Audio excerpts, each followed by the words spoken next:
1, 2, 3, 2, 2, 3.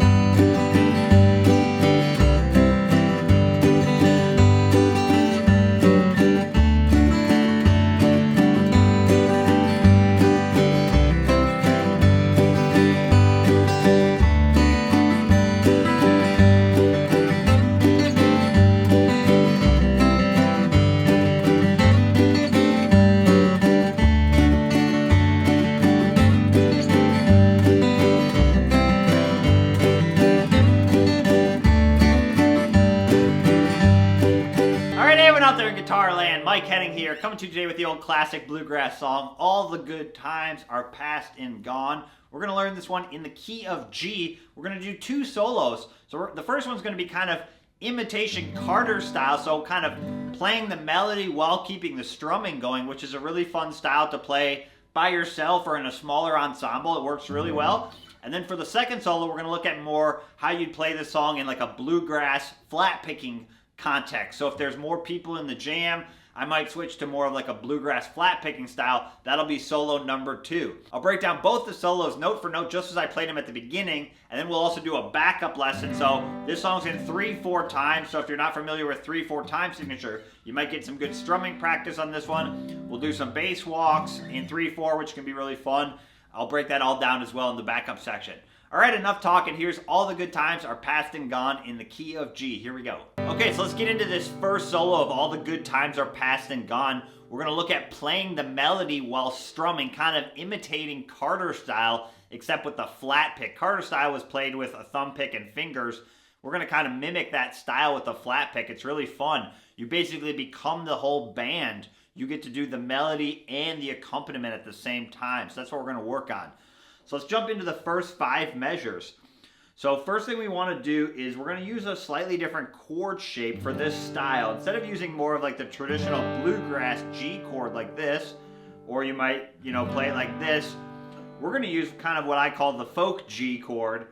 It's the same chord, we're just going to use different fingers. So we're going to use our pinky up on the 3rd fret of the high E string, and that's going to be kind of our main position.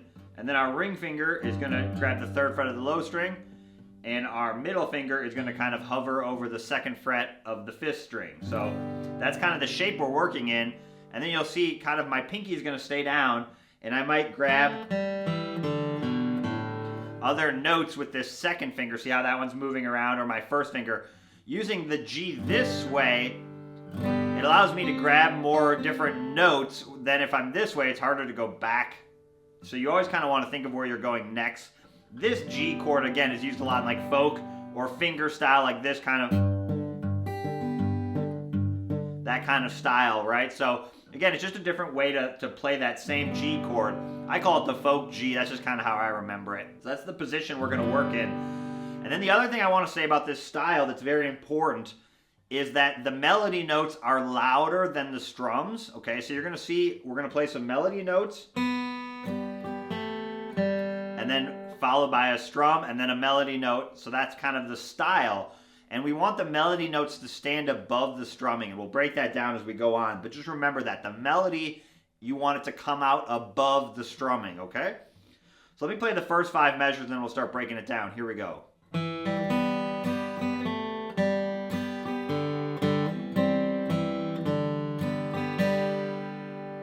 One more time. 1, 2.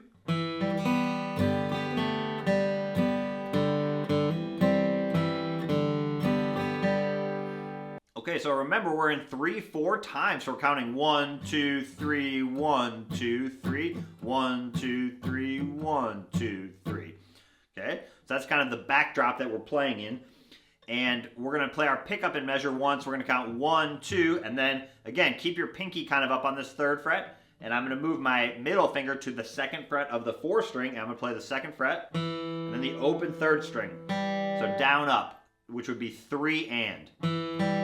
Like that. So 1, 2, 1, 2, 3, and. That's all I'm doing there. 1, 2. And then for measure 2, which is kind of where the melody really starts, I'm going to go up and play the open 2nd string. Right? So that's my melody. And then I'm going to do a down, up strum. And then the 2nd fret on the 3rd string. and then a down, open third string, and then a strum, and then open, fourth string. So let's put that in context so you can kind of hear it. I play it a little bit more. We'll break it down further in a second. I just wanted you to hear the opening melody line. So we have 1, 2.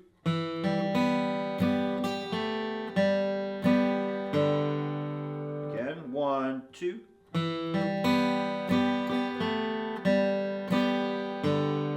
Okay, like I said, you want the melody notes to come out above the strumming. The other thing with the strumming that's really important is two things.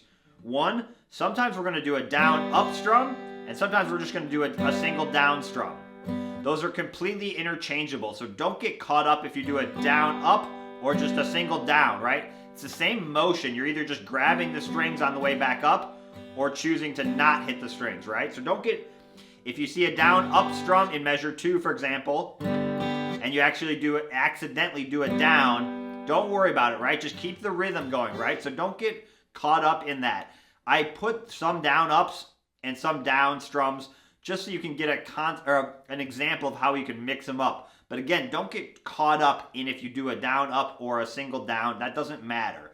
And then the other thing that doesn't really matter is if you hit all 3 strings, or just 2, or just 1, right? You're really just trying to keep that motion going. You probably don't want to strum all of them like that, but if you just hit the top couple, or the top 3, or the top 4, again, it doesn't really matter that much. Just have the melody come out above the strumming and it'll work out. So we have...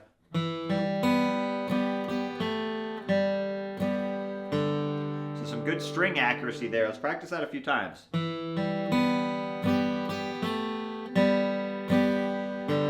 So for example, like I said, if I do a down strum to start it,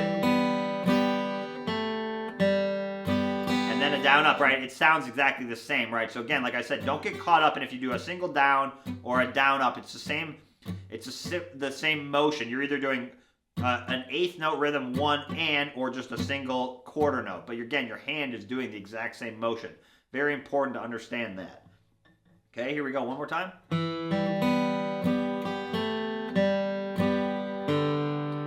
Actually, I'll do it one more time even slower. Here we go. 1, 2.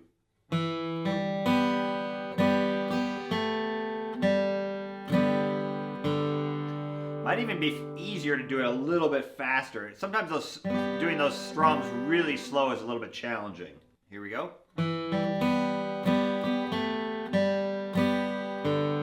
So some really good string accuracy there.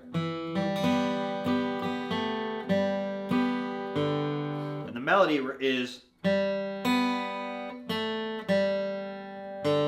right, so we're filling in those strums in the spots where we would normally just have a melody note hanging out, which isn't that interesting, right? So we're going playing the melody and then kind of becoming the band for a second, right? And then the melody, coming the band, melody, right? So again, that's kind of how this style works. It's really fun to play this by yourself. I probably wouldn't use this style in a super large jam session where there's a lot of other instruments. But when you're playing by yourself, this style works really well. So let's move on. Then you're right here. You can take your pinky off for a second, and we're going to basically go into a C chord. I'm just going to do like a 2-finger C. You could put your 3rd finger down if you wanted to down here, but you don't need to. I'm going to do a hammer on the 4-string 2nd fret. And then I'm going to play it like a strum, and then, so we have, and then I'm going to do a strum, and then back to that 2nd fret, open, and then back to, you can put your pinky back down, kind of going back to that G, and I'm going to do a strum, and then open 3rd string. So again, the melody is,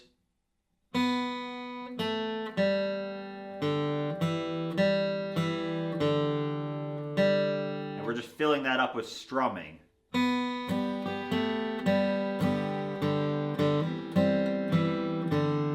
Right, so again, same thing on that C. If you strum all the top 3 strings, it's not the end of the world. Or if you do a down up. Right, so again, don't get caught up in those tiny little details. Get the rhythm of your right hand moving. And then we play the opening melody line again. And then slight variation here, 3 melody notes, open 3rd string, down to the 4th fret, 4th string with your ring finger, open 3rd string again. So you kind of play that melody line, and then go into a 2-finger D, and you're going to play the 2nd fret on the 3rd string, strum, and then play that note again, strum, open 3rd string. And you can put your full D down there if you want, or you can just strum the lower strings either way. So you have, let's do it from measure 7.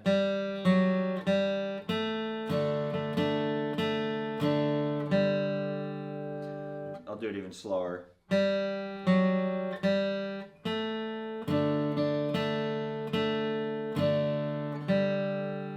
So that's like halfway through the melody part. Let's do measure 6 through 9. So we have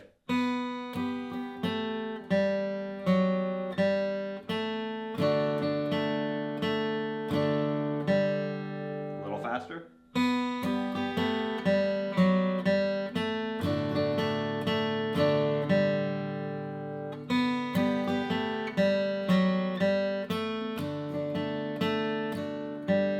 So I'm kind of over exaggerating, but you really want the melody, like I said, to come out above. So it's. So I might not even really make this strum that audible, like that. You're right. So I might go. We're back to our opening melody line again.